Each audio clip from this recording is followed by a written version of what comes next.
এ কোরআন বলছে আমার ভিতরে শুধু রাজনীতি নাই, গোটা বিশ্বকে রাজনীতিকে আমি শিখাই, অর্থনীতি শিখাই, পৃথিবী চলবে কিভাবে তা আমি দেখাই।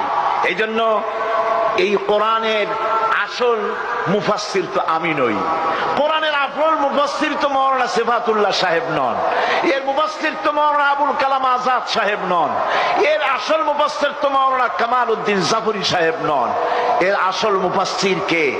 কোরআনের আসল মুফাসসির, জেনুইন অথেন্টিক ইন্টারপ্রেটার, আল্লাহর পক্ষ থেকে নিয়োগ প্রাপ্ত মূল মুফাসসির যিনি, মূল তরজমানুল কোরআন, কোরআনের ভাষ্যকার যিনি, তিনি হচ্ছেন সর্বকালের সর্বযুগের সর্বশ্রেষ্ঠ মহামানব বিশ্বনবী জনাবে মুহাম্মদ রাসূলুল্লাহ সাল্লাল্লাহু আলাইহি ওয়াসাল্লাম।